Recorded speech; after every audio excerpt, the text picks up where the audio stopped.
Magandang gabi sa inyong lahat. Dinala na naman ako ni Habi dito sa Ayala Malls dahil meron na naman siyang nakitang unlimited buffet at shabu-shabu. Pero nauna kami ditong dumaan sa Shabway, unlimited shabu-shabu. Tinitingnan ko pa lang yung kanilang menu, bigla na namang nawala si Habi at napapasok tuloy ako sa loob.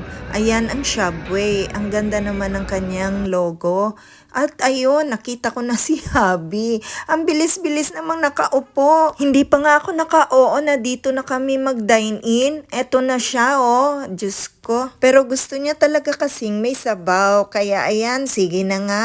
Eto na, ang bilis-bilis naman ng serving. Ang dami-dami na naman. Ang tanong, kaya ba naming ubusin to? Kaming dalawa lang ang kakain. At sigurado na naman akong maraming tira. Mapipilitan na naman akong kumain ito ng marami. Oh Lord, help me. Eto na ang shabu-shabu. At gusto ko talaga, meron din kaming soup. At lalagyan ko pa siya ng noodles. Merong rice noodles and yellow noodles. Both gustong gusto ko. At ayan, inumpisahan na ni Habi. Nagluluto na siya. Buti pa dito, pinagluluto ako ni Habi pero sa bahay, ako yung nagluluto. Mas maganda pala Habi kung dito na lang tayo parating kumain kasi pinagluluto mo ako at pinagsisilbihan pa.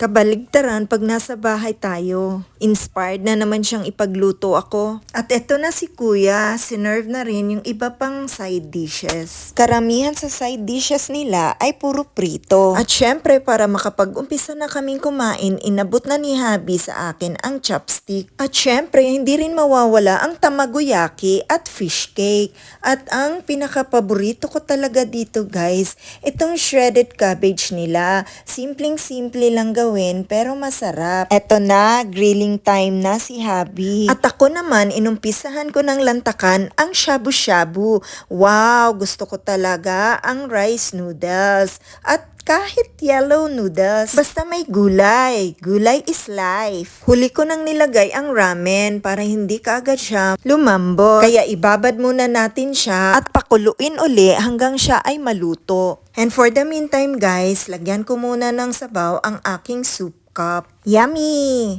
Ayan, habang mainit pa, higop-higop na ng sabaw sa maulan na panahon. Chill-chill muna at dahan-dahan, baka mabilaukan. Ito naman guys, ang type ko rin, enoki. Yung Korean mushroom wrap up with bacon. At ito na, luto na yung yellow noodles. Parang ramen lang din. Pero dahan-dahan lang sa serving at baka naman mapasobra.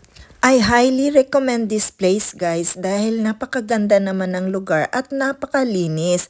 Maaliwalas siya at malinis din yung kanilang shabu-shabu.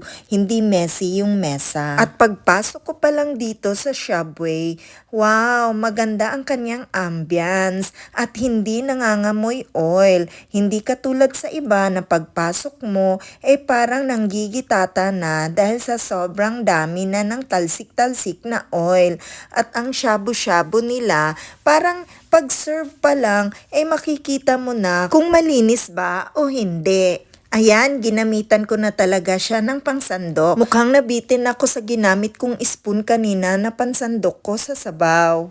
Ayan, at walang kasawa-sawang halo lang ng halo. Ano ba ang hinahanap mo? Ayan, nakita ko na ang gulay. Because gulay is life. Kaya wag tayong magsawang kumain ng gulay. Oh, pang second batch ko na to. Pero naubos ko pa rin dahil sa sobrang sarap nitong kanilang shabu-shabu.